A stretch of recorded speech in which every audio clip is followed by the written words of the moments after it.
Recording in progress.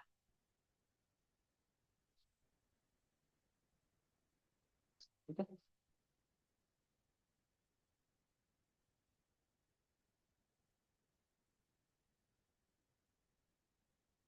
ठीक है।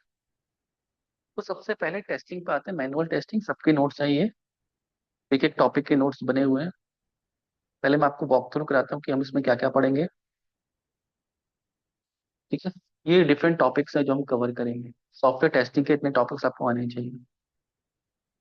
Software testing के बारे में SDLC model, types of testing, black box technique, types of black box, types of functional testing. Clear.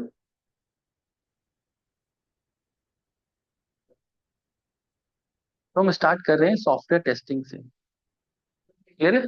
What is software testing? Software testing का मतलब होता है कि to identify the correctness of a software, software की correctness को check करना कि software कितना सही है।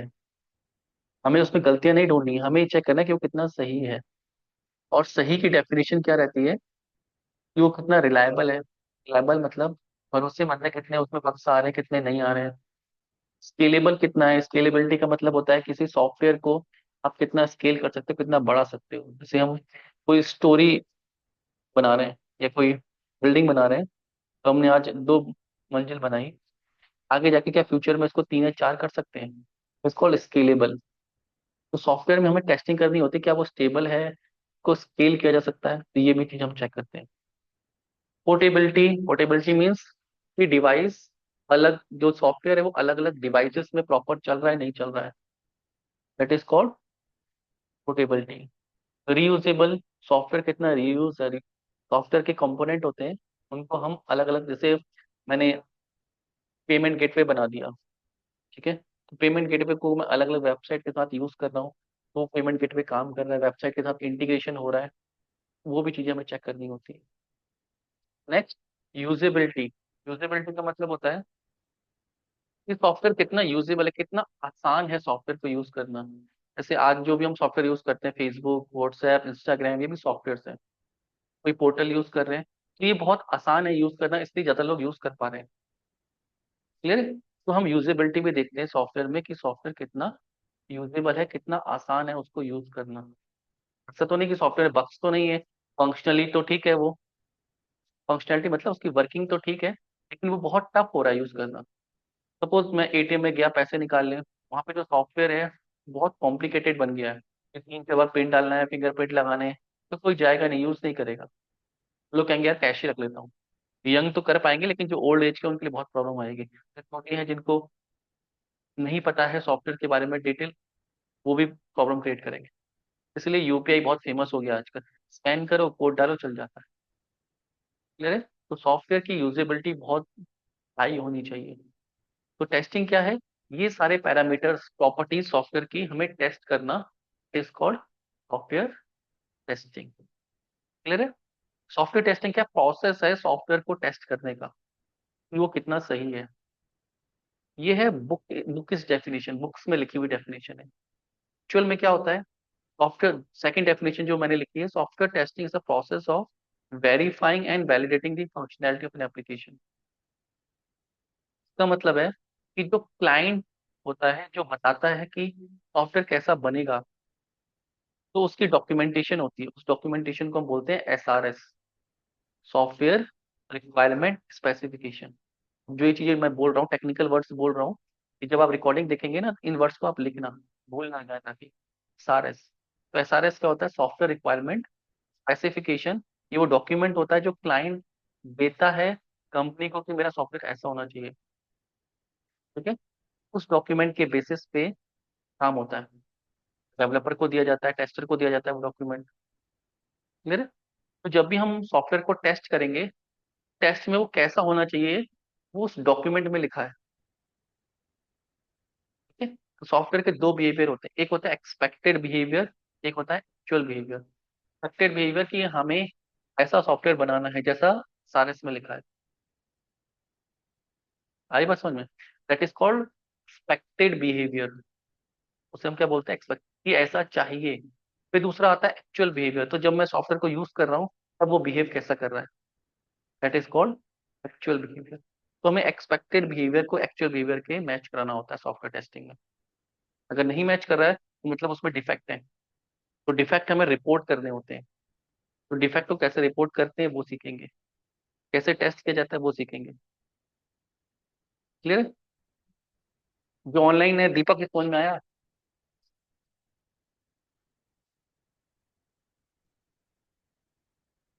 कि सॉफ्टवेयर टेस्टिंग होती है क्या, ये क्लियर हो गया?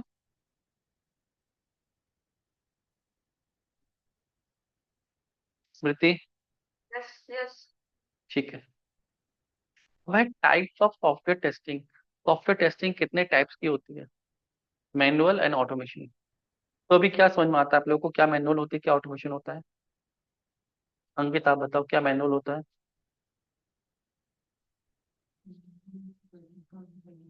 हम्म, नहीं पता। Smriti, what is manual, what is automation testing?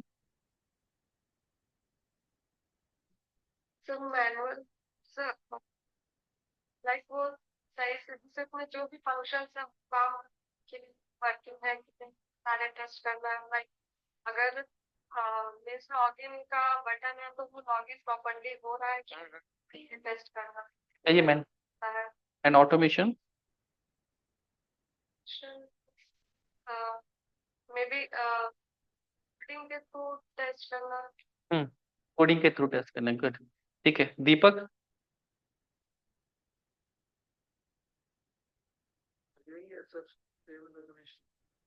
ठीक है। Manual testing and automation testing दो टाइप की टेस्टिंग है। मैनुअल टेस्टिंग मींस जो भी हम टेस्टिंग करेंगे वो खुद से करेंगे, उसमें कोई प्रोग्रामिंग लैंग्वेज का यूज नहीं करेंगे। ठीक है, कोई टूल का यूज नहीं करेंगे, मैनुअली खुद से करके देखेंगे, हर चीज बाई हैंड टेस्ट करेंगे। ठीक है। ऑटोमेशन टेस्टिंग, जो भी हम टेस्टिंग करेंगे उसके लिए प्रोग्रामिंग लैंग्वेज का यूज करेंगे।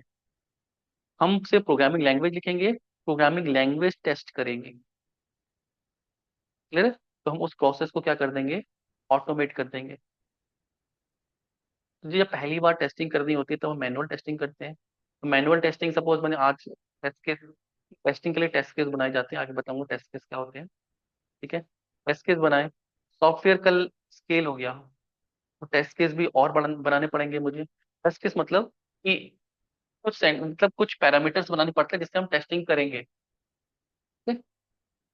उन पैरामीटर्स के बेसिस पे हम क्या करते हैं, टेस्टिंग करते हैं। तो अगर सॉफ्टवेयर कल इंक्रीज हो गया, उसमें और मॉड्यूल ऐड हो गए, तो मुझे और टेस्टिंग करनी पड़ेगी, और टेस्ट केस लिखने पड़ेंगे।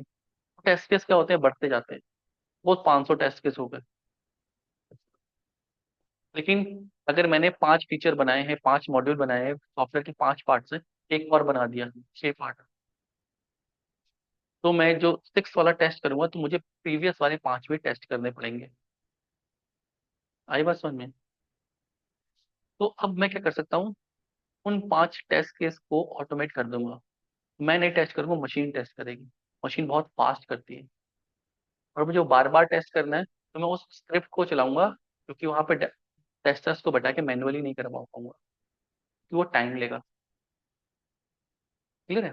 जैसे कॉफी मशीन होती है ना, कॉफी मशीन, पहले तो कॉफी हाथ से बनाते थे, क्या कर दिया, मशीन रख दी, एक सिस्टम बना दिया, हार्डवेयर सिस्टम बना दिया। भाई दूध डाल दो, कॉफी डाल दो, शुगर डाल दो, ठीक है, वो आपको बना के जब भी चाहिए बटन दबा बन जाएगी। ऑटोमेशन, वो क्या है, ऑटोमेशन हो गया। वो हार्डवेयर को ऑटोमेट किया है, हम सॉफ्टवेयर को ऑटोमेट कर देंगे। क्लियर है? ऑटोमेशन में हमें सिर्फ डेटा देना है, कमांड लिख देनी है, वो खुद से रन होगी। क्लियर? मैनुअल में हम खुद से एक एक स्टेप करेंगे। क्लियर? अब टेस्टिंग, प्रीवियस क्लास रिवाइज करा रहा हूँ मैं अभी। मैनुअल टेस्टिंग, ऑटोमेशन में डिफरेंस होता है। ठीक, क्लियर हो गया डिफरेंस? मैनुअल बाय हैंड कर रहे हैं, ऑटोमेशन हम टूल्स का यूज कर रहे हैं। ठीक है। अब मैनुअल टेस्टिंग डिवाइडेड है व्हाइट बॉक्स, ब्लैक बॉक्स और ग्रे बॉक्स में। ये क्लियर है? White box testing, black box, grey box का मतलब होता है, व्हाइट बॉक्स, अगर मैं कोई सॉफ्टवेयर बना है और सॉफ्टवेयर के कोड में जाके चेंज चेक कर रहा हूँ। तो मैंने आपसे कहा कि लैपटॉप ये है सामने, इसको टेस्ट करना है, तो आप कैसे टेस्ट करोगे? बटन दबा के देखोगे यार पावर ऑन हो रहा है, वो नहीं हो रहा है। ठीक है, वॉल्यूम इंक्रीज हो रहा है, नहीं हो रहा है, स्क्रीन आ रही है, नहीं आ रही है, माउस सही कर रहा है, कीपैड काम कर रहा है, माउस पैड काम कर रहा है। ठीक है, तो बोलते हैं ब्लैक बॉक्स टेस्टिंग। अंदर क्या हो रहा है उसको हमें नहीं पता है, लेकिन अगर हम पावर बटन दबा रहे हैं तो चल रहा है। That is called black box testing. ठीक है, व्हाइट बॉक्स कि मैं इसको खोल के चेक करूं उसके अंदर सारी चीजें प्रॉपर जुड़ी है नहीं जुड़ी है, तो बोलते हैं व्हाइट बॉक्स। तो सॉफ्टवेयर की व्हाइट बॉक्स टेस्टिंग क्या होता है? जो भी हमने कोड लिखा है, कोड को जाके चेक करना कि ठीक लिखा है नहीं लिखा है, that is called white box testing. तो व्हाइट बॉक्स टेस्टिंग कौन करता है? डेवलपर्स करते हैं। डेवलपर कोड लिखते हैं, उनके सीनियर्स उस कोड को चेक करते हैं, ये सही लिखा है नहीं लिखा है। इसके लिए यूनिट टेस्ट केस भी लिखे जाते हैं, that is called white box testing. Clear? Black box testing, हमें सॉफ्टवेयर दे दिया, सॉफ्टवेयर रन कर रहा है, उस सॉफ्टवेयर को हमें सही से यूज करना है। क्लियर है? That is called black box testing. Clear? Grey box, जो सीनियर्स होते हैं उनको ब्लैक बॉक्स भी आती है, ग्रे बॉक्स भी आती है, उनको ग्रे बॉक्स टेस्टिंग बोलते हैं। तो आप दोनों करते हो। तो हम जो टेस्टिंग करेंगे वो क्या होगी? ब्लैक बॉक्स टेस्टिंग होगी। व्हाइट बॉक्स कौन करते हैं? डेवलपर करते हैं। ठीक है, ब्लैक बॉक्स में भी दो पार्ट होते हैं, एक फंक्शनल, एक non functional. Clear? Functional testing क्या है, नॉन फंक्शनल क्या है? उस मैं किसी वेबसाइट पे गया,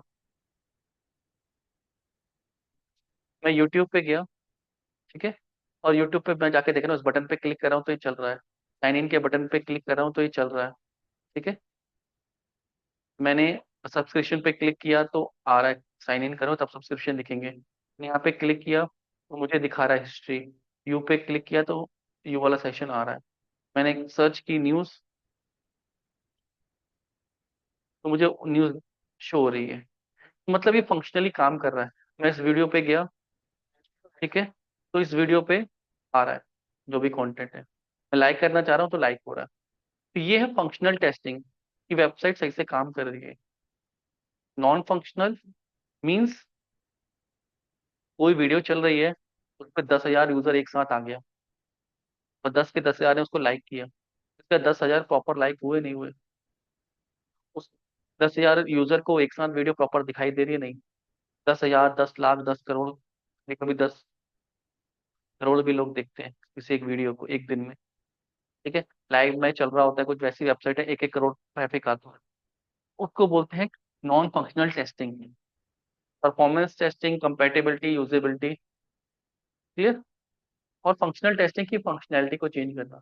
अभी जो हम टेस्टिंग सीखेंगे मैनुअल टेस्टिंग, वो सीख क्या सीखेंगे? Functional testing. नॉन फंक्शनल कब सीखते हैं? जब आप एक्सपीरियंस हो जाते हो मैनुअल टेस्टिंग में 2-3 साल। ये टूल बेस्ड है, इसके अपने टूल आते हैं। 1 लाख यूजर को टेस्ट करना है तो उसके लिए टूल से आप कर सकते हो, 1 लाख यूजर को बैठा नहीं सकते टेस्ट करने। ठीक है, तो इसके टूल्स अलग आते हैं, तो अलग से कोड करना पड़ता है। फिर जे मीटर, परफॉर्मेंस टेस्टर्स टूल्स आते हैं।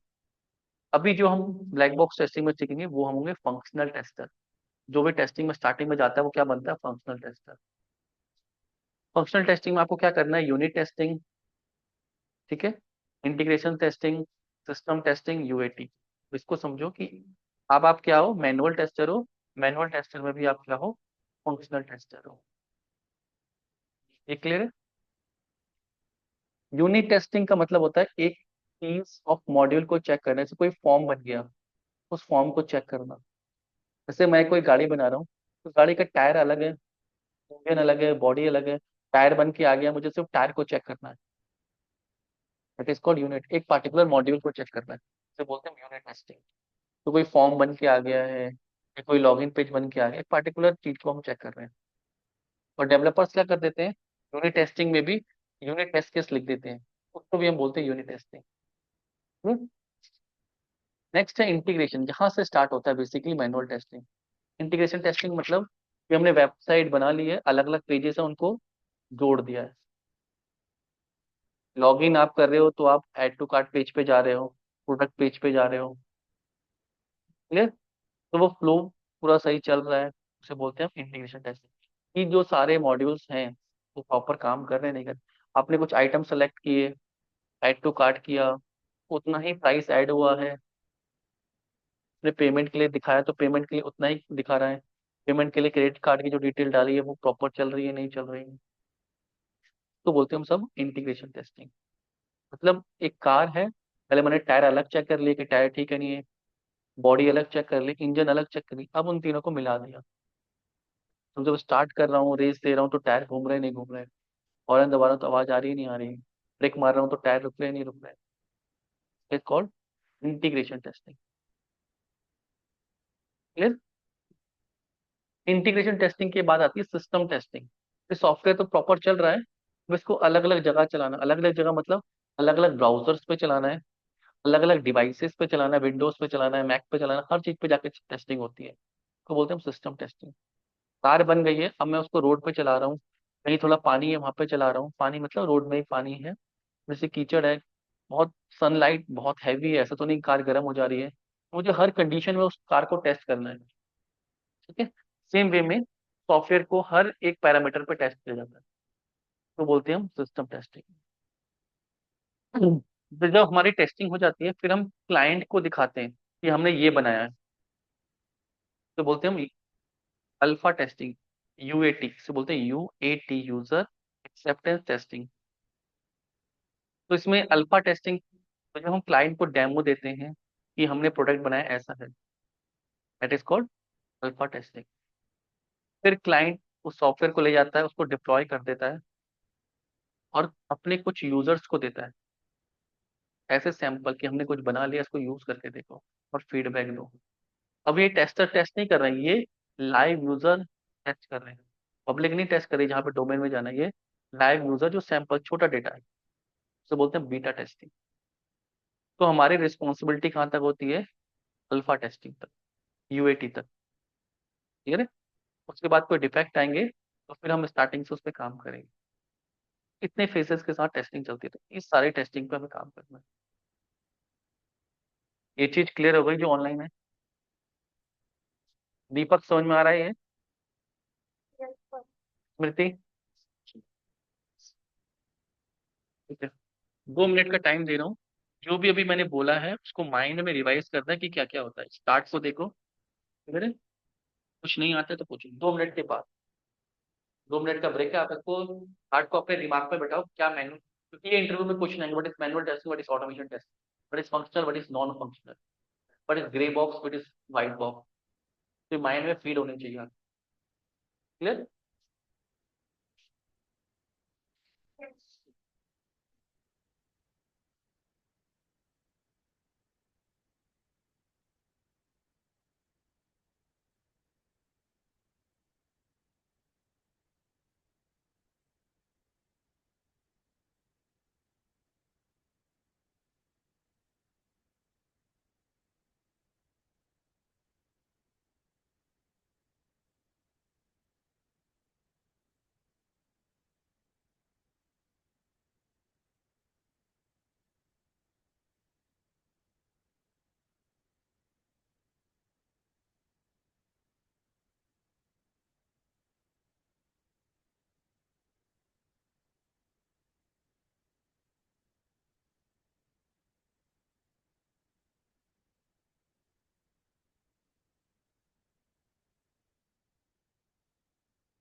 Yes. जहाँ हम कोड भी देख सकते हैं, जैसे मैं हूँ, मुझे कोडिंग से आ रही है, तो मैं कोड भी देख सकता हूँ, और तो उसकी कुछ ऐसे होते हैं जो मैनुअल कोडिंग नहीं आती, वो सिर्फ होता है ब्लैक बॉक्स टेस्टर होते हैं। ठीक है, तो जब आप सीनियर पोजीशन पे जाते हो तो आप ग्रे बॉक्स टेस्टर बन जाते हो कि आप डेवलपर के कोड को भी समझते हो और वेबसाइट की फंक्शनैलिटी को भी। ये क्लियर है? दीपक समझ में आ रहा है?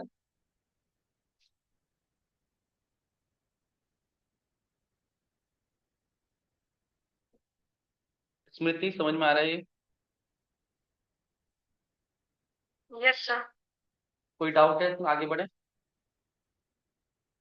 सर एक बार इंटीग्रेशन फिर से रिपीट कर। इंटीग्रेशन मतलब होता है जैसे अलग अलग पेजेस को हमने जोड़ दिया। जैसे कोई भी वेबसाइट में आपको दिखाता हूँ, जो आपको मैं सैंपल के लिए, जैसे ये है टॉस डेमो वेब, ठीक है। इसमें जैसे मैं लॉगिन कर लिया तो ये पेज अलग है, लॉगिन पेज है। आगे गया तो ये पेज अलग है, ठीक है। अब इस पेज में मैं क्या कर रहा हूँ, ऐड टू कार्ट कर रहा हूँ। तो मैंने 2 आइटम ऐड किए। नेक्स्ट पेज में क्या यही 2 आइटम पहुंचे, क्योंकि अगला पेज है, डेटा को ट्रांसफर करना पड़ता है, ठीक है। तो नेक्स्ट पेज में हम पहुंचे, चेकआउट कर रहे हैं, कुछ डेटा डाल रहे हैं, तो क्या मुझे वही 2 आइटम दिखाई दे रहे हैं। तो बोलते हैं इंटीग्रेशन करना। डेटा ट्रांसफर होता है तो फंक्शनलिटी काम कर रही है नहीं कर रही। अगर इसमें पेमेंट गेटवे भी होता तो मैं 71 की पेमेंट यहाँ से की है तो उसमें मुझे 71 दिखा रहा है। That is called integration testing, अच्छा। ठीक है। मैनुअल टेस्टिंग मैंने आपको बताया, process of checking the application, customer need के हिसाब से चेक करना, ठीक है। ये मैनुअल टेस्टिंग का फायदा क्या है, fast and accurate visual feedback. Visual feedback मतलब आपको दिखाई दे रहा है कि क्या सही चल रहा है क्या गलत चल रहा है। लेस एक्सपेंसिव, थोड़ा सस्ता है, क्योंकि यहाँ पे बहुत ज्यादा कोडिंग नहीं करनी पड़ती, फास्ट हो जाती है। और इसके जो रिसोर्स आते हैं वो भी कॉस्टली नहीं आते। रिसोर्स मतलब जो भी डेवलपर्स, जो भी मैनुअल टेस्टर होते हैं, उनका पे मैनुअल टेस्टिंग बहुत ज्यादा हाई नहीं होता है एज पर द ऑटोमेशन। यहाँ पे कुछ टूल्स यूज नहीं होते तो आपको लाइसेंस खरीदने की जरूरत नहीं होती। सॉफ्टवेयर इंडस्ट्री में आप लाइसेंस खरीदते हो तो वो भी बहुत महंगे होते हैं, ठीक है। उस हिसाब से एक्सपेंसिव है। नो कोडिंग रिक्वायर्ड, इसके लिए कोडिंग की जरूरत नहीं होती। क्लियर। नेक्स्ट है ऑटोमेशन टेस्टिंग। ऑटोमेशन टेस्टिंग क्या है कि जो मैनुअल के टेस्ट केसेस हैं उनको आपको ऑटोमेशन स्क्रिप्ट में लिखना है using one of the programming language. तो आपको प्रोग्रामिंग लैंग्वेज आनी चाहिए, ठीक है। इससे क्या हो सकता है, टेस्ट कवरेज बढ़ जाती है, ज्यादा से ज्यादा टेस्टिंग आप कर सकते हैं। सपोज मैंने कैलकुलेटर बनाया और उसमें टेस्टिंग करने के लिए मुझे उसके ऐड बटन को टेस्ट करना है कि इसका ऐड बटन ठीक काम कर रहा है नहीं कर रहा है। तो क्या मैं दिन भर के सारे ऐड नंबर्स को ऐड करूंगा उसमें, नहीं, पॉसिबल नहीं है। सारे नंबर्स को ऐड करके थोड़ी देखूंगा कि सही चल रहा है नहीं चल रहा। आगे बात सुनिए। तो मुझे टेक्निक्स का यूज करना पड़ता है, कुछ टेक्निक्स का, जिससे मैं चेक करूं कि वो सही है नहीं। क्लियर। और मैनुअली करना बहुत डिफिकल्ट होता है। मैं उस पर 1,000 नंबर को टेस्ट करना चाहता हूँ तो मैं उसको ऑटोमेट कर सकता हूँ। मुझे कोई फॉर्म फिल करना है, मुझे चेक करना है कि 1,000 यूजर इस फॉर्म को फिल करेंगे तो क्या रिस्पॉन्स आएगा, डेटा में क्या वैल्यू जाएगी, डेटाबेस कैसा वर्क करेगा। तो मैं उस फॉर्म को कोड लिख दूँ, तो वो कोड अब उसको 10,000 बार चला के लूप पड़े होंगे ना, लूप लगा दिया, फॉर्म फिल हो रहा है, हम देख रहे हैं डेटा कैसे इंटीग्रेट हो रहा है। तो उसमें हम ऑटोमेशन का यूज करते हैं। मतलब कवरेज ज्यादा ज्यादा टाइप की टेस्टिंग हम कर पाते हैं। इसको डेटा ड्रिवन टेस्टिंग, कि हम ज्यादा से डेटा देके उसको टेस्ट कर सकते हैं, जो मैनुअली पॉसिबल नहीं है। क्लियर। क्लियर है। मैंने कोई कैलकुलेटर बनाया है जिसमें ये कैलकुलेट हो जाता है कि आप लोन जब लेते हो, 5 लाख का लोन लोगे, 2 साल के लिए लोगे तो आपकी इतनी ईएमआई बनेगी। तो वो कैलकुलेटर सही काम कर रहा है नहीं कर रहा है कैसे, तो उसके लिए डेटा बनाएंगे, ऑटोमेशन स्क्रिप्ट में देंगे, वो उसमें चेक करेंगे। मैनुअली तो एडजस्ट करना बहुत मुश्किल हो जाएगा, समझ रहे हो। क्योंकि प्राइस बैंड कोई भी ले सकता है, कोई 5 लाख, 4 लाख, 3 लाख, 2 लाख, 10 लाख। टाइम पीरियड कोई 2 साल के लिए, 3 साल के लिए, 5 साल के लिए। मैं इतने डेटा के लिए कोड लिख दूंगा, तो कोड से लॉजिक चेक होगा, वहां पे ऑटोमेशन वर्क करता है। क्लियर। यहाँ पे टास्क रिपीट हो रहा है, यहाँ पे क्या हो रहा है, रिपीट हो रहा है। तो जहाँ पे रिपीटेशन होता है वहां पे ऑटोमेशन स्क्रिप्ट बहुत अच्छी वर्क करती है। क्लियर। मैनुअल कहाँ पे करती है, वहाँ पे मुझे विजुअल फीडबैक चाहिए, जहाँ पे मुझे देख के डिसीजन लेना होता है।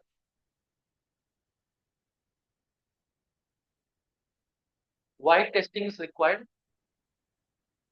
टेस्टिंग इससे रिक्वायरमेंट होती है कि जब ये सॉफ्टवेयर बन रहा होता है तो बहुत सारे लोग उस पे काम कर रहे होते हैं, कॉम्प्लिकेटेड प्रोसेस है, तो वहाँ पर डिफेक्ट आ रहे हैं, तो डिफेक्ट कस्टमर तक ना पहुंचे इसलिए वो टेस्टिंग कर रहे होते हैं, ताकि एप्लीकेशन स्टेबल रहे। स्टेबल मतलब उसमें ज़्यादा डिफेक्ट ना हो।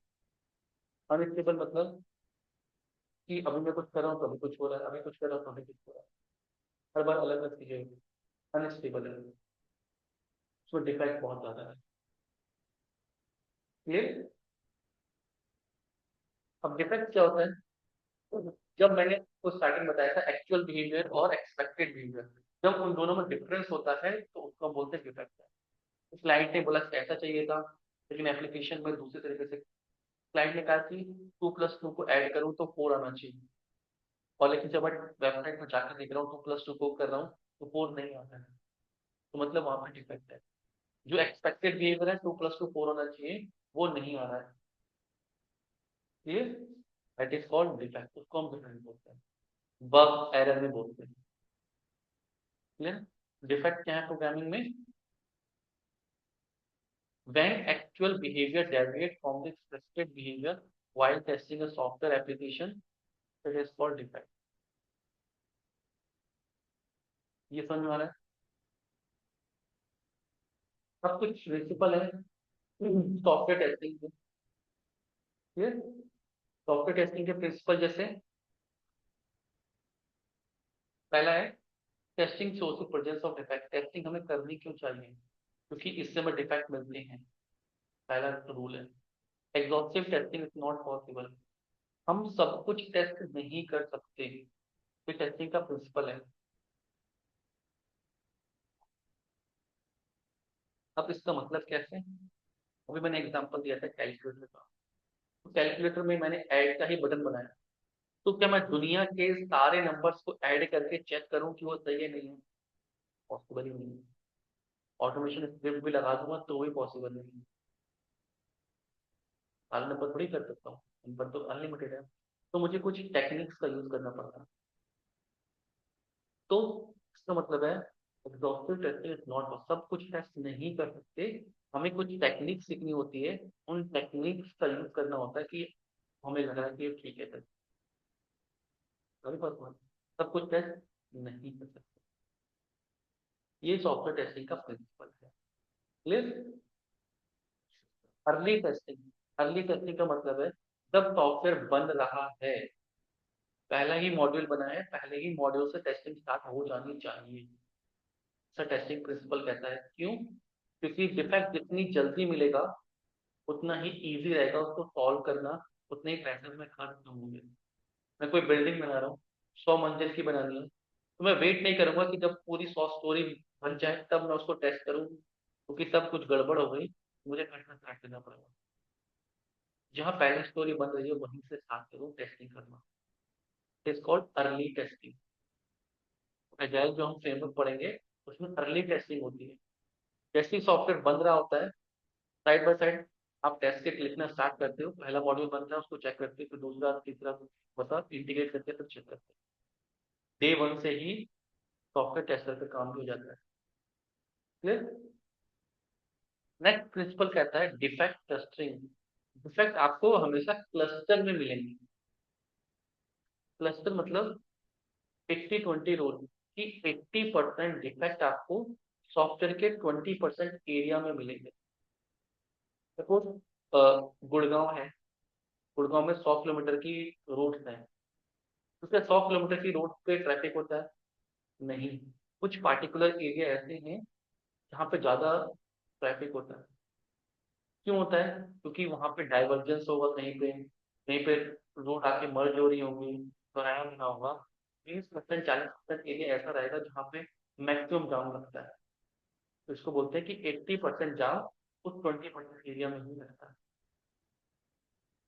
सेम टेस्टिंग में होता है कि जहाँ पे सॉफ्टवेयर का इंटीग्रेशन हुआ है, डेटा एक दूसरे से ट्रांसफर हुआ है, ज्यादा गलतियां वहीं पे मिलेंगी और क्लस्टर में मिलेंगी, जहाँ मिलनी स्टार्ट होंगी वहीं पे ज्यादा मिलेंगी।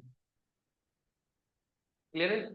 ये प्रिंसिपल है कि डिफेक्ट हमेशा क्लस्टर में मिलेंगे, आपको 80% डिफेक्ट 20% एरिया में मिलेंगे, जहाँ पे ज्यादा कॉम्प्लिकेटेड डिफेक्ट या एप्लीकेशन। क्लियर है?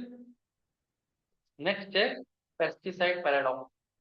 इसका मतलब है कि अगर हम सेम टेस्ट केस बार बार चलाएंगे, टेस्ट केस को अपडेट नहीं करेंगे, वेबसाइट अपडेट हो रही है, इसको अपडेट नहीं करेंगे तो हमें डिफेक्ट मिलना बंद हो जाएगी। तो अगर वेबसाइट अपडेट हो रही है तो हमें अपने टेस्ट केस को भी अपडेट करना पड़ता है। ये इसका प्रिंसिपल है कि वेबसाइट अपडेट होगी, पैकेज भी अपडेट होंगे, नए पैकेज भी लिखे जाएंगे। ये रूल्स है basically. Next testing is context dependent. आप क्या चीज टेस्ट कर रहे हो वो इम्पोर्टेंट है। ई कॉमर्स वेबसाइट अलग तरीके से टेस्ट होगी, गेमिंग वेबसाइट अलग तरीके से होगी, कोई स्टॉक की वेबसाइट है वो अलग तरीके से यूज होगी, बैंकिंग साइट है उसकी टर्म्स अलग होगी। तो जिस भी डोमेन में जाके आप इंडस्ट्री में जाएंगे, जो भी आपको एरिया मिलेगा, आप उसमें एक्सपर्ट हो जाएंगे। उसका टेस्ट करने का तरीका, उसकी टर्मिनोलॉजी अलग है। बैंक में जाएंगे, बैंक का टर्मिनोलॉजी है वो अलग होती है, गेम वेबसाइट की अलग होती है, स्टॉक मार्केट की वेबसाइट की अलग होती है। ठीक है। स्कूल पोर्टल्स होंगे, बैंकिंग सिस्टम होगा, कोई फाइनेंस फाइनेंस पोर्टल होगा। हेलो, रूम नहीं आना। टेस्टिंग क्या होगा, कॉन्टेक्स्ट डिपेंडेंट है। Absence of error policy, absence of error policy क्या कहती है कि मैं कितनी भी टेस्टिंग कर रहा हूँ, मैं कभी भी कमिटमेंट नहीं कर सकता कि ये एप्लीकेशन 100% बग फ्री है। We can not make application 100% bug. Clear. कहीं ना कहीं अगर हम टेस्टिंग करके भी कोई कंपनी देती है, तो उसमें ऐसा नहीं है कि वो फ्यूचर में 100% बग फ्री है। क्लियर। दीपक भी समझ में आ रहा है। कुछ बच्चों ने ज्वाइन किया तो उनको रिवीजन देगा। क्लियर। ये चीज समझ में आ गया।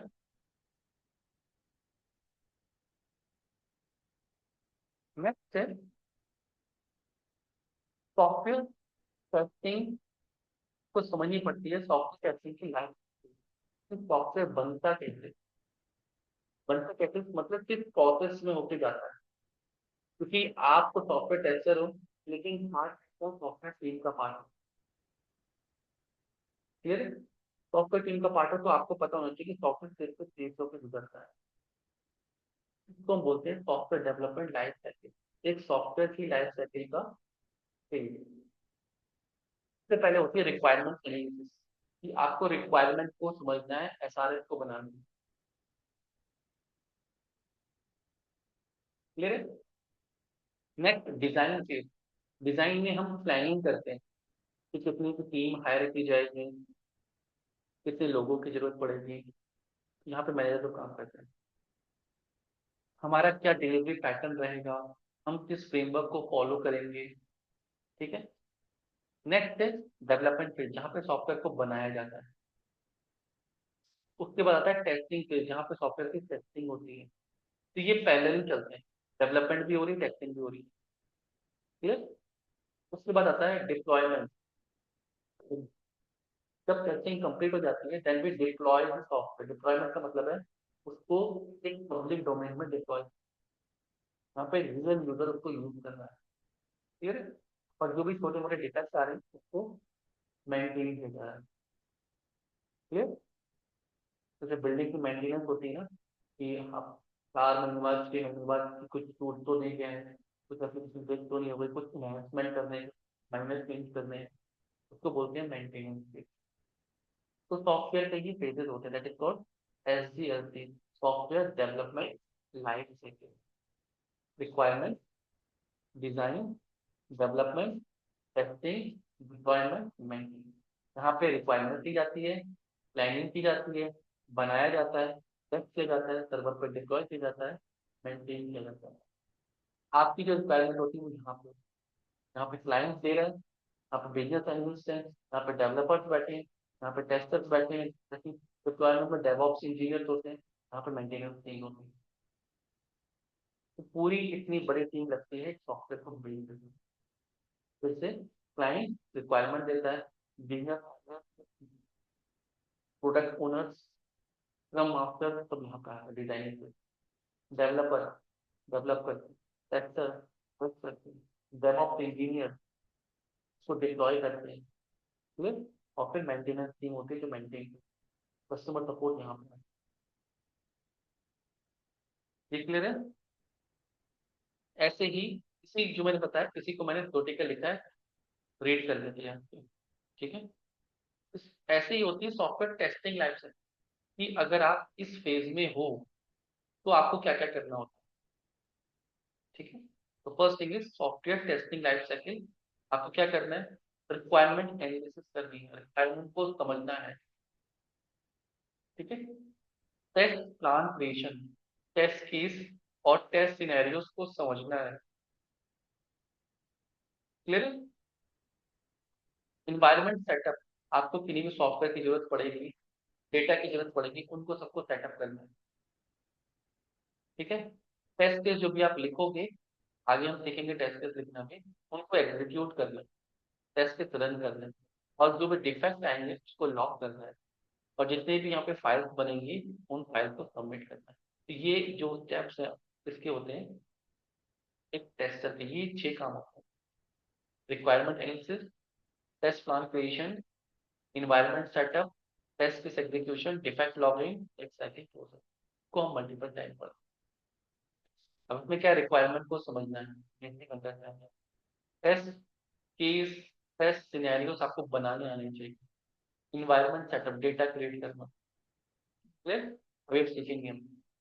टेस्ट केस जो बनाए उनको एग्जीक्यूट करना, जो एग्जीक्यूट हो जाएंगे उसको डिफेक्ट को लॉक करना, टेस्ट साइकिल क्लोज करना, मतलब सारी रिपोर्ट्स बनती है, जो डेटा बनता है उसको सबमिट करना, कितने पास हुए, कितने फेल हुए, कितनी बार आपने टेस्टिंग की, टेस्ट साइकिल क्लोज करना।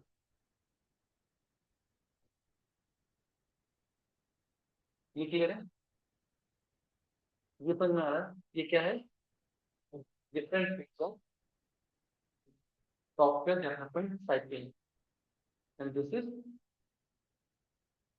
Software testing life cycle. जो सॉफ्टवेयर की लाइफ साइकिल ही टेस्टर की लाइफ साइकिल। इंटरव्यू में क्वेश्चन आता है, what is the difference between what is SDLC and what is STLC? This is STLC, software testing life। ठीक है, SDLC मतलब software development life, दोनों की लाइफ साइकिल अलग है। सॉफ्टवेयर किस स्टेज पे जा रहा है और टेस्टिंग एक टेस्टर किस स्टेज को कंप्लीट कर रहा है। ठीक है, अब आते हैं, ये क्लियर हो गया दोनों को जो ऑनलाइन है। दीपक, स्मृति, यस सर। दीपक ये क्लियर है आपको, आप म्यूट पे हो, समझ में आ रहा है।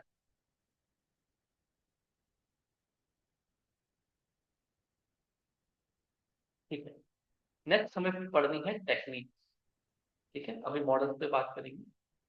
टाइप्स ऑफ टेस्टिंग मैंने पहले भी डिस्कस किया, आप लोग भी गवर्नमेंट हो गया। ठीक है, यहाँ पे मैं स्टार्ट। ठीक है, जो भी हमने पढ़ा उन चीजों को डेप्थ में पढ़ेंगे, प्रैक्टिकल में पढ़ेंगे। टेस्टिंग क्या होती है, कुछ टेक्निक्स। हमने स्टार्ट किया था मैनुअल ऑटोमेशन से, क्लियर। तो मैनुअल क्या होती है, ऑटोमेशन क्या होती है,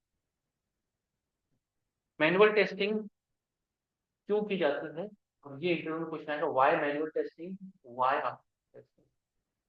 क्लियर है। मैनुअल टेस्टिंग का मतलब होता है कि विजुअल फीडबैक, क्योंकि जो आप मैनुअल टेस्टिंग कर रहे हो सिर्फ यूजर की तरह कर रहे हो।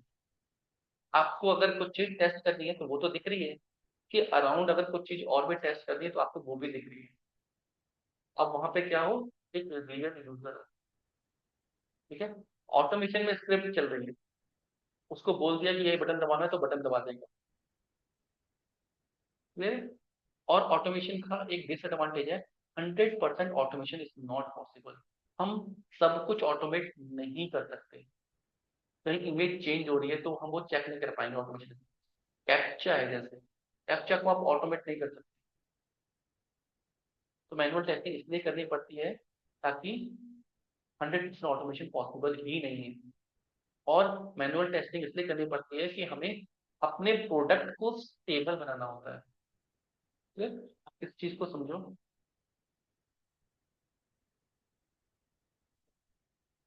जब भी प्रोडक्ट बनता है, जब भी कोड लिखा गया, सपोज डेवलपर ने कोड लिख दिया, एक डेवलपर ने कोड लिखा, दूसरे डेवलपर ने कोड लिखा, तीसरे डेवलपर ने कोड लिखा, वो अपने इस कोड को मर्ज करते हैं। फिर मर्ज करते हैं मतलब 10 डेवलपर हैं वो अपना कोड को मर्ज करेंगे और उसकी एक रेपोजिटरी, एक फाइल बना के, नॉट फाइल उसको बोलते हैं हम, रेपोजिटरी, रेपोजिटरी बना के एक सर्वर पे बिल्ड कर देंगे। It is called deploy local server. ठीक है, जैसे कोई वेबसाइट आप देखते हो तो वो कहीं होस्टेड होती है, वेब होस्टिंग होती है उसकी। ठीक है, वैसे ही सर्वर्स होते हैं, उसको बोलते हैं डेव सर्वर। डेव सर्वर में क्या करते हैं, सारे डेवलपर्स अपने अपने कोड को यहाँ पे मिक्स कर देते हैं। ठीक है, तो बोलते हैं बिल्ड करना, technical word build, this is server.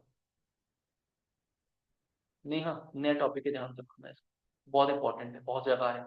ये मतलब एक जैसे हम यूज करते हैं ठीक है, नहीं, डेवलपर ने अलग अलग डेवलपर अलग अलग सिस्टम अपने कंप्यूटर्स पे करते हैं। फिर एक सर्वर पे स्पेस में जाके गिट रिपोजिटरी बोलते हैं इसको एक्चुअल में, जो गिट और सर्वर की रिपोजिटरी, उस रिपोजिटरी में जाके अपने कोड को मिक्स कर देते हैं।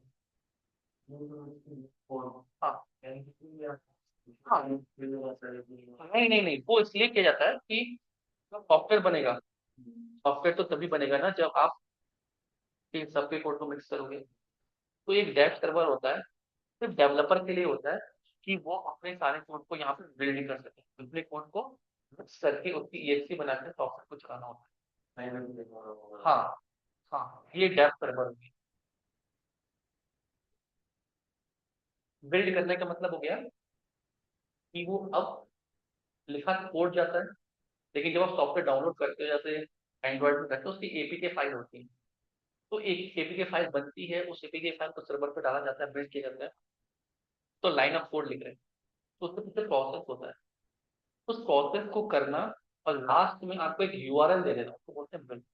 तो अगर मैं कहूँगा नई बिल्ड आ रही है, तो नई बिल्ड मतलब नया कोड आया है, पैकेज करके ट्रांसफर करके जाके सर्वर पे डाल दो।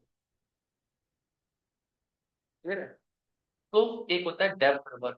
इस सर्वर पे कौन काम करता है, ये डेवलपर का है, ये डेवलपर अपने इस सर्वर पे काम करेंगे। क्लियर है? फिर आता है QA सर्वर। जब डेव सर्वर, इस डेव सर्वर में क्या होता है कि बहुत सारे कोड को मर्ज कर रहे हैं, कभी कभी गड़बड़ हो जाता है, कभी कभी गड़बड़ हो जाता है कोड, तो ये जो वेबसाइट है चलनी बंद हो जाती है, इफेक्ट आते हैं। तो इनकी प्राइवेट वेबसाइट है, मतलब 20 डेवलपर है, उनका कोड है, वो कोड कीप ऑन चेंजिंग, नए कोड डालते रहते हैं, पुराना हटाते रहते हैं। हाँ, क्लियर है? तो इन, जब ये अपने कोड को फिक्स कर लेते हैं, कोड को फिक्स करना मतलब अपने कोड को सही कर लिया, और अब ये देना चाहते हैं कोड QA को कि भाई हमने अपना काम कर लिया, अब आप इसमें टेस्ट करो। QA का सर्वर दूसरा सर्वर होता है, जहां से इस बिल्ड को कॉपी करके इस बिल्ड में पहुंचाया जाता है कि भाई आपको यहाँ पे टेस्टिंग करनी है, हम पीछे इसमें और कोड मिलाते रहेंगे। कोड की हमने 200 लाइन लिखी थी, सिर्फ वो 200 लाइन का या 2 मॉड्यूल लिखे थे, तो 2 मॉड्यूल को चेक करना है, इसमें क्या होगा, 2 मॉड्यूल आपके आ गए, कोड के 2 मॉड्यूल आ गए। वो पीछे इसमें और चेंजेस कर रहे हैं, वो चलना बंद भी हो जाएगा तो उसको ठीक करेंगे, आपको सिर्फ इस 2 मॉड्यूल को टेस्ट करना है। इसको हम बोलते हैं QA सर्वर पे टेस्टिंग होती है।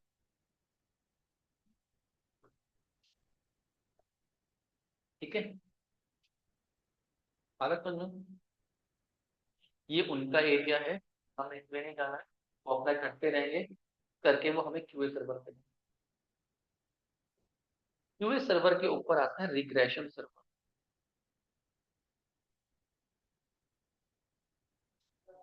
रिग्रेशन सर्वर हम कहते हैं जैसे कोई वेबसाइट बन रही है, ऑलरेडी वेबसाइट बनी हुई है, टेस्टिंग, ये भी टेस्टिंग सर्वर है। वेबसाइट बनी हुई है, नया कोड आया, हमने इस वेबसाइट पे डाल दिया, पुराना कोड भी चल रहा है, नया कोड भी आ गया, इस पे हम रिग्रेशन टेस्टिंग, इसमें सिर्फ 2 मॉड्यूल की करेंगे, इस पे हम रिग्रेशन करेंगे, पुराना भी चेक कर रहे हैं और जो नया कोड आ रहा है उसको भी चेक कर रहे हैं। ये हो रहा है नवे पढ़ना। बिल्कुल एग्जैक्टली। कि भाई नया कोड की वजह से पुराने कोड में जो डेटा रखा हुआ है वो डेटा काम कर रहा है, क्योंकि जब हम किसी वेबसाइट को लाइव करेंगे तो लाइव में तो पुराना डेटा भी रहेगा। लाइव में तो 5,000 यूजर बैठा हुआ है, 5 लाख यूजर बैठा है, कितना डेटा है। मैंने कुछ नया फीचर इंट्रोड्यूस कर दिया, वो ब्लॉक तो नहीं हो गया पुरानी। तो ये रिग्रेशन सर्वर मतलब पुराना कोड इस कोड पे आकर चेक होगा, कॉल्ड रिग्रेशन सर्वर। फिर आता है रिग्रेशन सर्वर में जो डेटा होता है वो कौन क्रिएट करता है? वो टेस्टर्स क्रिएट करते हैं टेस्टिंग करने के लिए। 5,000 यूजर क्रिएट करना है तो करेंगे। This is called regression server. इसके बाद आता है pre production server,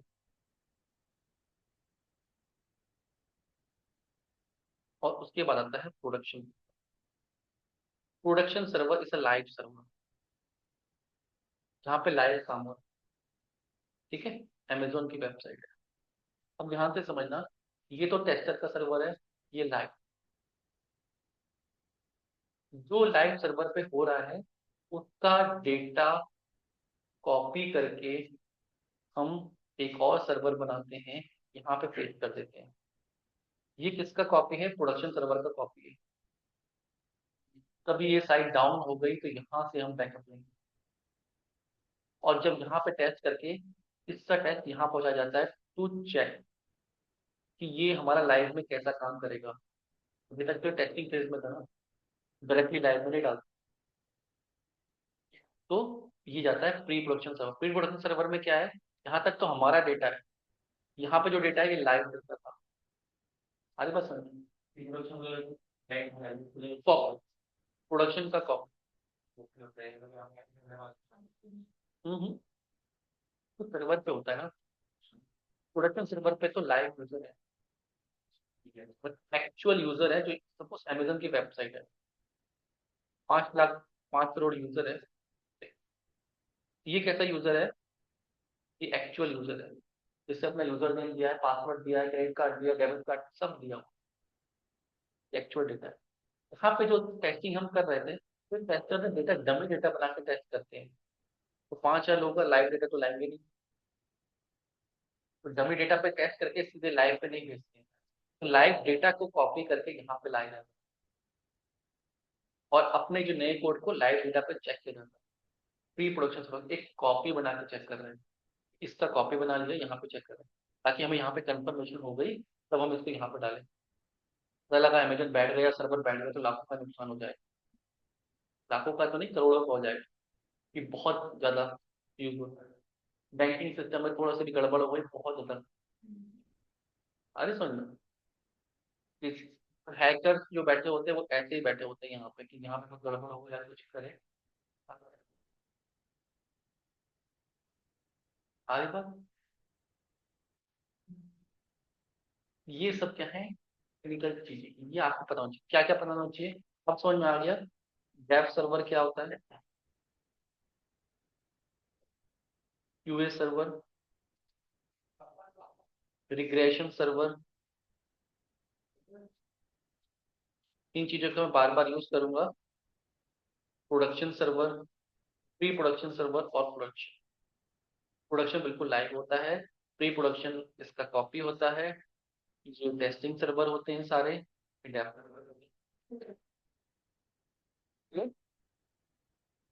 server developer के लिए, क्यूए सर्वर क्यूए के लिए, रिग्रेशन सर्वर जहाँ पे हम इंटीग्रेशन टेस्टिंग करेंगे पुराने मॉड्यूल को नए मॉड्यूल के साथ। Pre production server live data पे टेस्टिंग करेंगे। प्रोडक्शन सर्वर लाइव, यहाँ पे टेस्टिंग नहीं की जाती है लाइव, कि आप यहाँ पे क्रिएट नहीं कर सकते।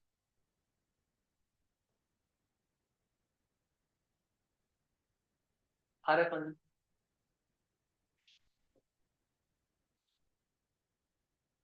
मैनुअल टेस्टिंग प्रोडक्ट को स्टेबल बनाने के लिए की जाती है। अभी क्यों बात आई थी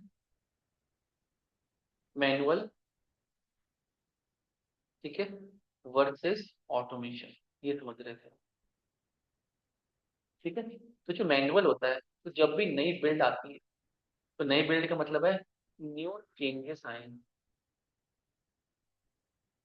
डेवलपर ने कल डेवलप किया, आज भेज दिया, नेक्स्ट दिन जाना है क्यूए सर्वर पे, बोला टेस्ट करो।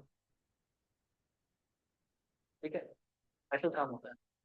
रात को लैपटॉप ने 2 हफ्ते कॉल किया, चेक इन कर दिया कोड, बिल्ड कर दिया, रात को बिल्ड लगा दी, सुबह तक बिल्ड चल गई, सारे चेंजेस कहाँ गए, क्यूए सर्वर पे आ गए, बोला टेस्ट। सारी बात सुनो। तो आपके पास ऑटोमेशन स्क्रिप्ट तो है ही नहीं। ऑटोमेशन का बनता ऑपरेशन बाद में आता है, पहले क्या आता है मैनुअल टेस्ट। तो आप मैनुअल टेस्टिंग करते हो, इसमें से डिफेक्ट को निकालने की कोशिश करते हो। डिफेक्ट जो भी आएंगे उसको रिपोर्ट करोगे। तो क्या करोगे, रिपोर्ट करोगे। इसको करोगे रिपोर्ट।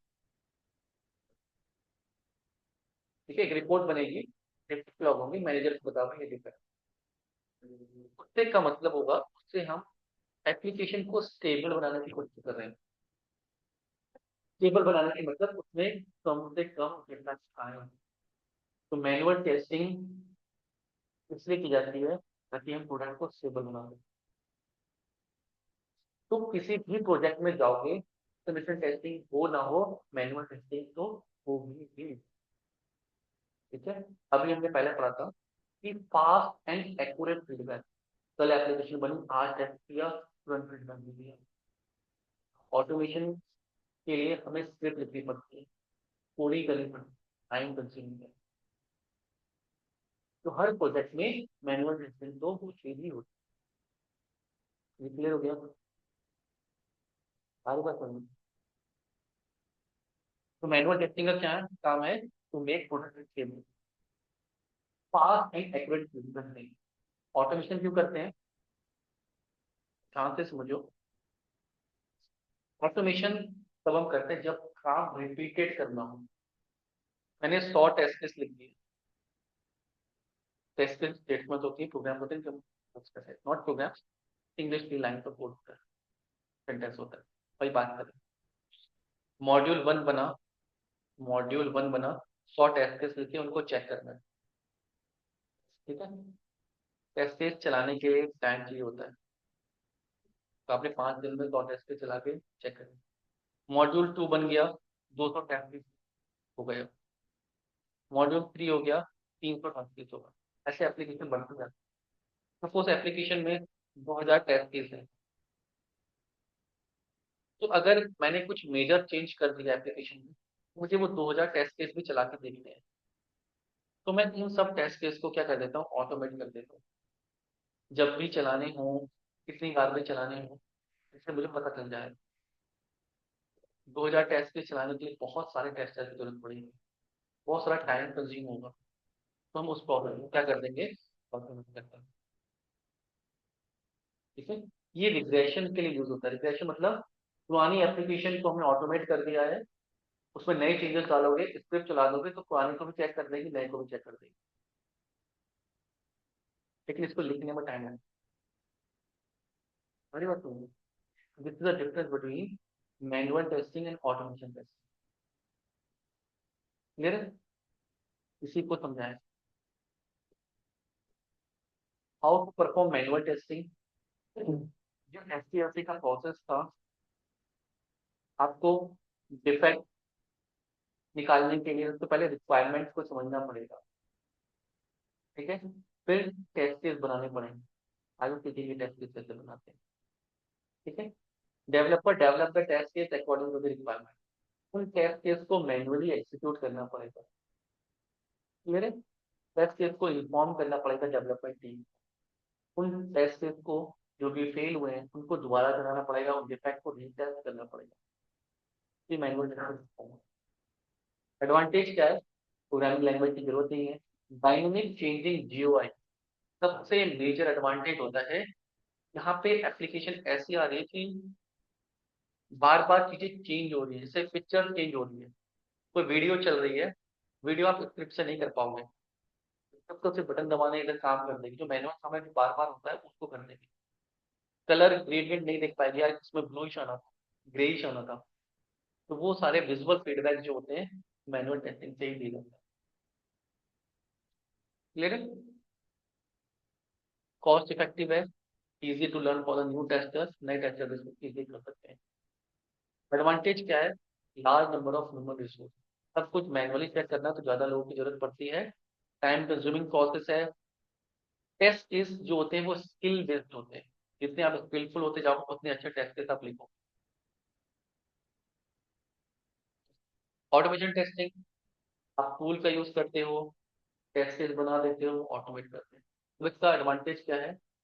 एक तो सबसे बड़ा एडवांटेज है जो आपको याद रखना, that is called test coverage. ठीक है, इन टेक्निकल वर्ड्स को याद रखना जो जो मैं बोलता हूँ। टेस्ट कवरेज बढ़ती है, आप ज्यादा टेस्टिंग कर सकते हो, डेटा ड्रिवन टेस्टिंग कर सकते हो। डेटा ड्रिवन मतलब कि मुझे यूपीआई पेमेंट चेक करने देनी है, तो मुझे 100, 500, 1000, 2000, 5000 अलग अलग डेटा पे 3-4 दिन तक देखनी है, मैं स्क्रिप्ट लिख लूंगा। क्लियर है? तो यहाँ पे मुझे इस तरीके की दिक्कत, अरे बस सुन, जो रिपीटेड वर्क है और मल्टीपल टाइम्स करना है, क्लियर, तो वहां पे मैं ऑटोमेशन।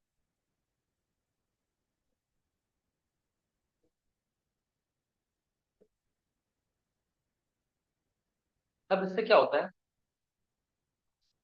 सबसे बड़ा जो एडवांटेज है, रीयूजेबिलिटी।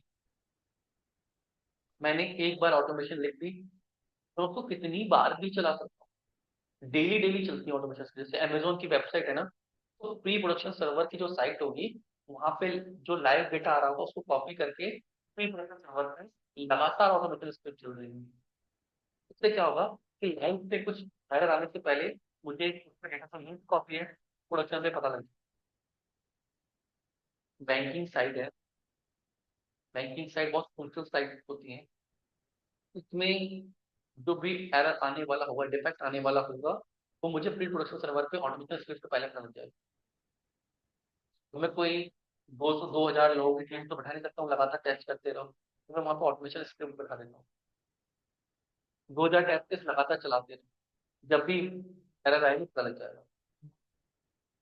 यूजर, किसी पर्टिकुलर यूजर को पता लगने से पहले पता लग जाएगा, कॉल्ड रीयूजेबिलिटी। वरना किसी को मैनुअली, जैसे आपको सीसीटीवी कैमरा लगा देना, जैसे चौकीदार होते थे, तो भाई हर जगह चाहिए, वहाँ पे नहीं है, वहां पे सीसीटीवी लगा दो, ऑनलाइन चालान कर दिया भाई, यहाँ पे तो पुलिसमैन की जरूरत ही नहीं है, इतनी टाइम पे ऑनलाइन तो कोई मॉनिटरिंग कर रहा है, तो ऐसी स्क्रिप्ट होती है, मॉनिटरिंग कर रही है पूरी जगह, बार बार टेस्ट करके दिख रही है। ठीक है, कंसिस्टेंसी, कंसिस्टेंसी का मतलब होता है कि अगर मुझे कोई भी 2000 टेस्ट केस चलाने हैं डेली बेसिस पे चलाना है, तो अगर मैं वहां पे टीम के लोग भी बैठा दूंगा, वो 2000 टेस्ट केस चलाएंगे, रोज बोर हो जाएंगे, है ना? किसी दिन बोरियत में आके गलती कर देंगे, रोज तो पास होते थे, आज भी पास कर दें, मशीन नहीं करती। ठीक है, 2000 टेस्ट केस 1 महीना चलाने हैं, 2 महीना, 3 महीना, 4 महीना, 6 महीना, साल भर, 2 साल, 5 साल, समझ रहे हो? कोई डेवलपर बैठ के 5 साल वही काम नहीं करेगा, टेस्टर बैठ के कोई काम नहीं करेगा, तो वहां पे क्या काम करेगी, सिर्फ काम करेगी, एक बार लग दी, जिंदगी में काम आ जाएगा। रनिंग टेस्ट के टाइम 24/7 कभी भी चला सकते हो, मैनुअल टेस्टर तो एक पर्टिकुलर टाइम के लिए बैठेगा। ठीक है, कोई शिफ्ट नहीं है, कोई कुछ नहीं है, early bug detection, less human resource, that's why we need automation.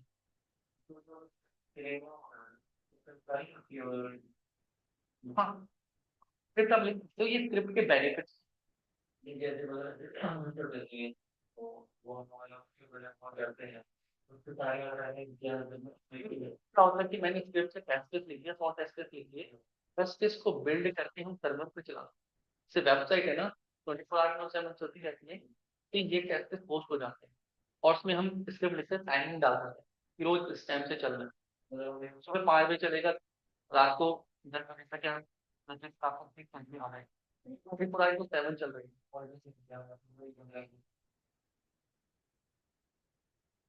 Engineer जो होते हैं वो इस तरह काम करते हैं, हमने स्क्रिप्ट बनाकर उनको दे दी, वो अब स्क्रिप्ट को सर्वर पे चलाएंगे, मेयर वेबसाइट पे चलेगी, तो वो सारा चलती जाएगी। अब कोई नया कोड आया, आपने नई स्क्रिप्ट बनाई, कोई मंच कर दी।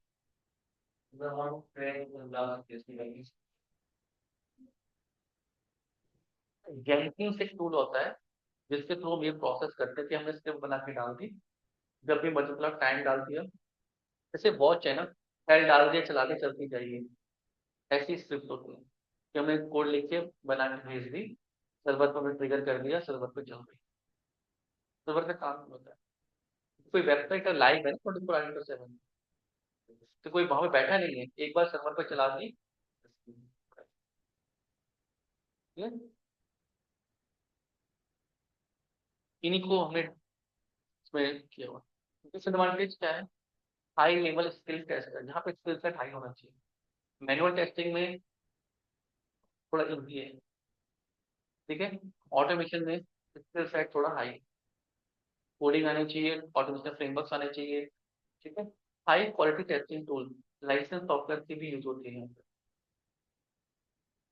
अनसक्सेसफुल टेस्ट केस, कोई टेस्ट केस अगर फेल हो जाता है सर्वर पे, उसको हमें एनालाइज करना होता है कि भाई क्यों हुआ था, क्या रीजन हुए थे इसके, ठीक है। तो वो टास्क भी आपका बढ़ जाता है। मैनुअली तो आपको जब कर रहे हो तो ही पता चल जाएगा कि भाई क्यों एरर आया। ऑटोमेटिक स्टेट में 500 टेस्ट केस से 200 फेल हो गए, तो 200 टेस्ट केस आपको बैठ के डीबग करने लगे कि भाई क्यों फेल हुआ, एक एक टेस्ट का रीजन क्या है, ये इसका रीजन आता है।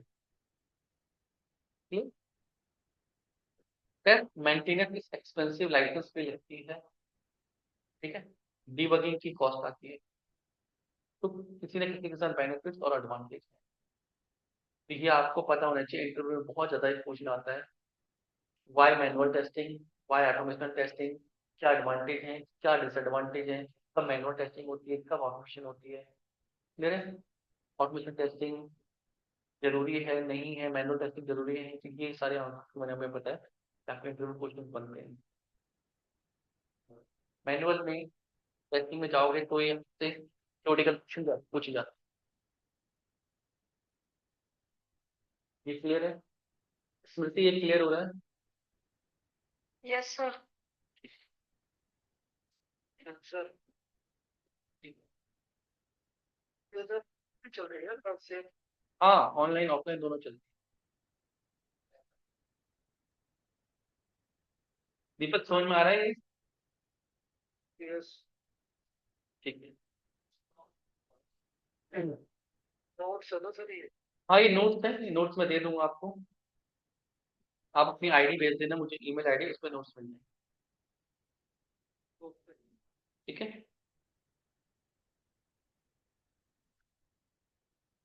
ठीक है। नेक्स्ट, जो नए बच्चे हैं उनको अभी तक जो मैं बोल, test case test case test case, अभी टेस्ट केस क्या ही समझना है, ठीक है। टेस्ट केस का मतलब होता है कि मुझे कुछ भी चीज टेस्ट करनी है, जैसे मुझे सामने अगर ग्लास रखा हुआ है या पेन रखा हुआ है, तो मैं इसको कैसे टेस्ट करूंगा। ये स्मृति, अंकित और दीपक के लिए इंपॉर्टेंट है, क्योंकि बाकी तो बच्चे उनको कर रखे हैं, ठीक है। ये बात समझ में आ रही है? Yes sir. ठीक है। तो अगर पेन को टेस्ट करना है तो इसके लिए मुझे टेस्ट केस लिखने हैं। टेस्ट केस का मतलब होता है इसको मैं कैसे कैसे टेस्ट कर सकता हूँ, कैसे चेक करूंगा अगर पेन टेस्ट करना है, तो there is a way to write the test case,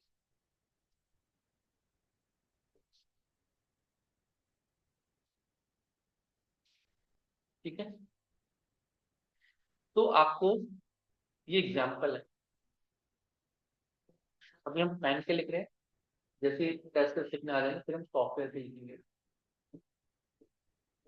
clear. तो पेन का test case, verify that the pen whether it is ballpoint, ink or gel pen. Verify that the user is able to write clearly using different types of paper. Verify if the pen is with cap or without a cap. तो ये सारे क्या है, test scenarios है actual में, कि हम क्या क्या चीजें टेस्ट कर सकते हैं। कैसे लिखते हैं, स्टार्ट करते हैं वेरीफाई से, और जो भी चीज कर सकते हैं अभी आपको माइंड में सोचना होता है कि हम इस चीज को कैसे कैसे चेक कर सकते हैं। तो नेक्स्ट क्लास से पहले आपका काम है टेस्ट केस लिख के लाना, वन लाइनर। कैसे लिखेंगे? To verify the type of pen whether it is ball point, ink point और जेल पॉइंट। क्लियर है?